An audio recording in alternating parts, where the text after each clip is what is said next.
बहुत लंबी थी, इसलिए ऐसे माथे पे टिक नहीं रही थी। तो एक गण क्या किया, भोले बाबा के समय में रबर की फैक्ट्री तो थी नहीं जो हम लोग अपनी चोटी में लगाते हैं, रबर क्लेचर, उस समय तो ये सब था नहीं। अब भाई चोटी में क्या बांधा जाए, क्या लगाया जाए, जटा बहुत लंबी है, कैसे बांधा जाए जटा को। एक गुण गया जंगल से एक सर्प को रिकॉर्डिंग करता है, 5 खन वाला सर्प है, और भोले बाबा के जटा के ऊपर, जटा में सांप को ही लपेट दिया, बांध दिया, और 5 खन को लाकर यहाँ ऐसे लगा दिया। 5 खन कल्कि का काम कर रहा है, मनियारा सर्प है। देखो संसार का दूल्हा जब ब्याह करने जाता है तो माथे पे कुछ पहन कर जाता है। संसार का दूल्हा ब्याह करने जाता है तो माथे पे कुछ पहन कर जाता है। सेहरा, सेहरा क्या? मोर, मोर। संसार का दूल्हा जब ब्याह करने जाता है तो माथे पे मोर पहनकर, मुकुट बांधकर, साफा बांधकर, पगड़ी बांधकर, लेकिन भोले बाबा ब्याह करने जा रहे हैं तो कोई मोर वोर पहनकर नहीं, अपने जटा को ही सुंदर सा मुकुट बनाए और जटा को का मुकुट बांधकर ही ब्याह करने जा रहे हैं। क्यों? मानो भोले बाबा कहते हैं जो मेरे साथ हमेशा रहेगा उसी को मैं अपने ब्याह में लेकर जाऊंगा। नहीं तो संसार के लोग मोर पहनकर ब्याह करने जाते हैं और उस मोर की बहुत खातिरदारी होती है, लेकिन कब तक, जब तक ब्याह संपन्न ना हो जाए तब तक। जैसे ब्याह संपन्न हो जाता है फिर उस मोर की क्या करते हैं, मोर के साथ क्या करते हैं? दूसरा में डाउनलोड पता निकल रहा था। विवाह हो जाने के बाद मोर का क्या करते हैं नहीं पता है आप लोगों को? उसे सरा दिया जाता है, प्रवाहित कर दिया जाता है। त्योहार बढ़िया तारा में साथ देता है। भोले बाबा कहते हैं मैं ऐसा बिल्कुल नहीं करूँगा। समय पर कछुआर है, समय सरे कछुआर, तुलसी भावर जो करे नदी सिरावत। जरूरत पड़ने पे खूब खातिरदारी हो और जरूरत पड़ने के बाद उसका परित्याग कर दिया जाए, ऐसा मैं बिल्कुल नहीं करूँगा। जो मेरे साथ निरंतर रहे, हमेशा रहे, उसी को अपने ब्याह में भी लेकर जाऊंगा। इसलिए जटा मुकुट अही मोर सवारा, कुंडल कंगन पहली और ब्याला। अब ब्याह करने जाना है तो भाई जेवर गहना भी तो चाहिए, ऐसे तो जा नहीं सकते। जेवर गहना कहाँ से लाए? तो रंग बिरंगे सर्पों को पकड़कर भोले बाबा के गढ़ लाए, और जहाँ भी जेवर गहना आभूषण पहना जाता है हर जगह भोले बाबा के शरीर में बांधने लगे। कान की जगह पे, कुंडल की जगह पे सर्प बांध दिए, और ये सर्प जो है ना, कुंडल वाला सर्प, ये अपना अलग कमाल दिखा रहा है। कभी पूंछ और फन को लाकर बांध देता है तो ये गोल वाला कुंडल बन जाता है। कभी पूंछ से कान को पकड़कर अपने आप को लंबा लटका लेता है, तो मैया लोग कौन सा कुंडल लंबा सा पहनती है, वो कुंडल बन जाता है। कभी कान के ऊपर चक्री बांध कर बैठ जाता है तो कर्ण फूल बन जाता है। ये कान का सर्प, कान का कुंडल अपना डिजाइन हर क्षण बदल रहा है। कुंडल कंगन पहली और ब्याला, कंगन के जगह पे जहाँ जेवर पहना जाता है हर जगह रंग बिरंगे सर्पों को बांधा गया। देखो जब संसार का दूल्हा ब्याह करने जाता है तो सोने का चैन पहन कर जाता है कि नहीं? अपने पास ना हो तो मित्र से मांग लेते हैं, अगर मित्र के पास भी ना हो तो सोने की जगह पे आजकल चला है, क्या कहते हैं उसे, रोल्ड गोल्ड या सिटी गोल्ड।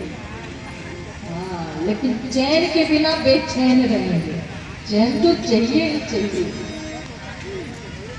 लेकिन भोले बाबा सांप को ही हार बनाए, हर जगह रंग बिरंगे सर्पों को बांधा गया। अब मैं पुरुषों से कहती हूँ, आप लोग अपनी पत्नी को घुमाने के लिए ले जाते हैं, ले जाते हैं कि नहीं? अरे ऐसे ऐसे तो कर ही सकते हैं आप लोग, ले जाते हैं। हाँ, अब मॉल नहीं ले जाते होंगे, मार्केट नहीं ले जाते होंगे, मंदिर तो ले ही जाते होंगे। तो अपनी पत्नियों को आप अन्य देवी देवता के मंदिर में मत ले जाना। अब पूछो क्यों? वो इसलिए क्योंकि स्त्रियां जो होती है ना, गहनों का शौकीन होती है।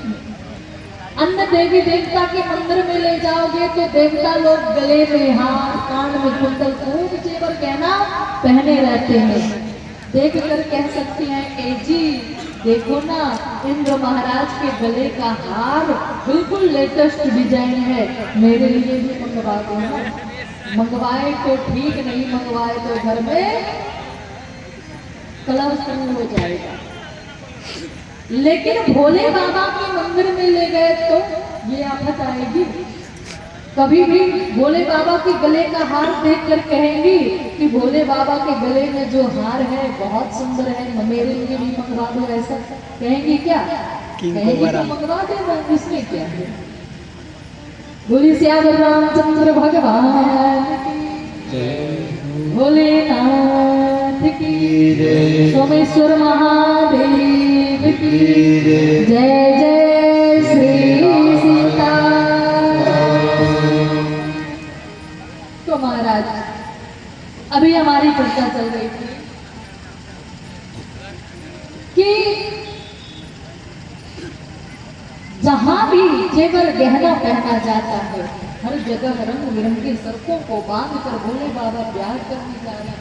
मानो संसार के लोगों को शिक्षा देना चाहते हैं, देखो संसारियों, ज्यादा संपत्ति के पीछे मत पड़ो, क्योंकि ज्यादा संपत्ति का होना उसी का दूसरा नाम विपत्ति है।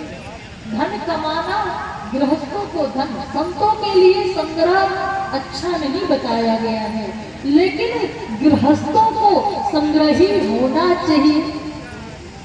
गृहस्थों को कंजूस होना चाहिए, मेहनती होना चाहिए, मेहनत करके खूब धन कमाना चाहिए, मेहनती होना चाहिए, आलसी नहीं होना चाहिए।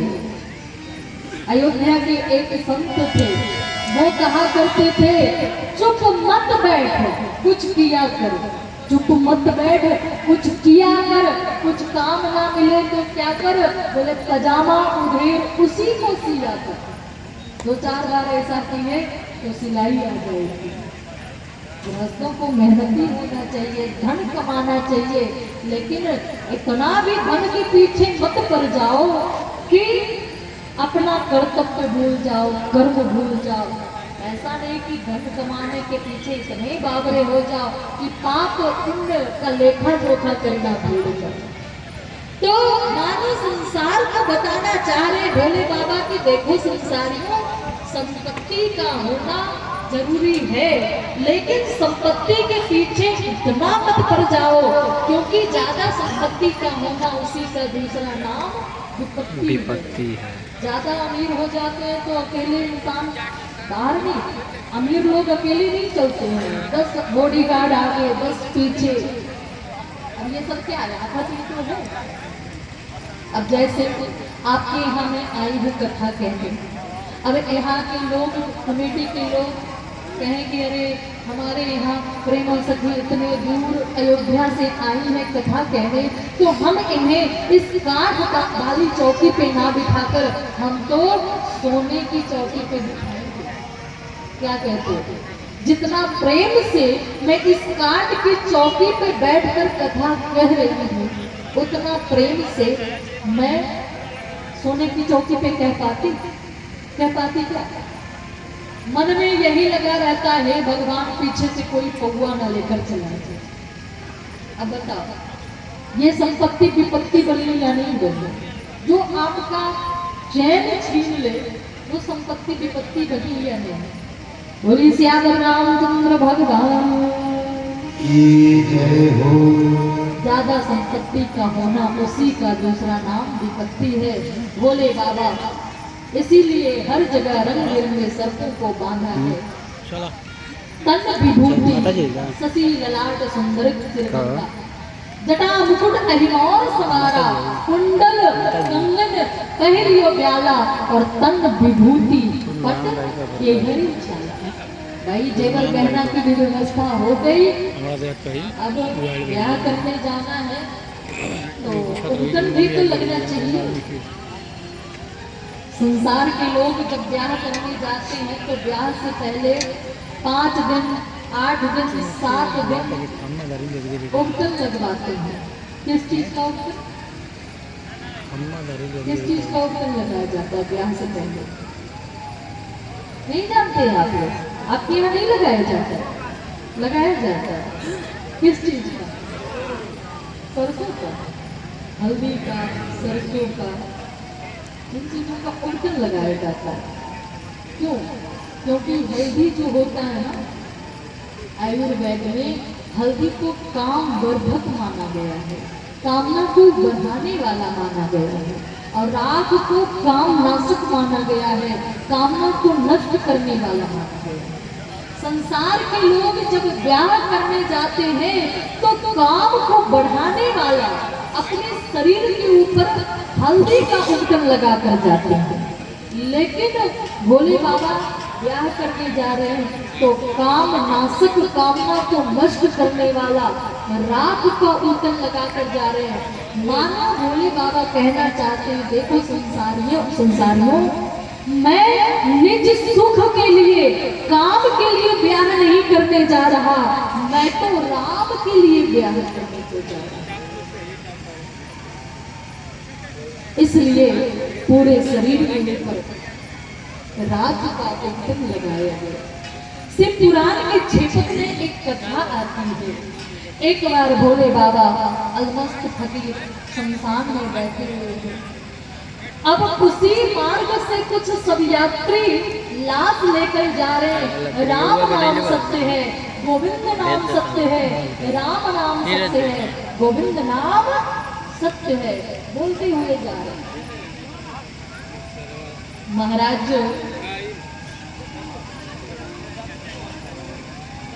भोले बाबा के कानों में ये आवाज पहुंची।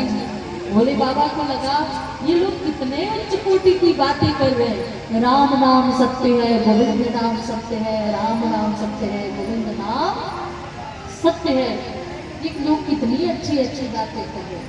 सो उन सब यात्रियों के साथ भोले बाबा भी हो लिए। भोले बाबा चल दिए, शमशान में पहुंचे। सारे सब यात्री लाश को जलाकर जब घर वापस लौटने लगे तो वही घर गृहस्थी की चर्चा।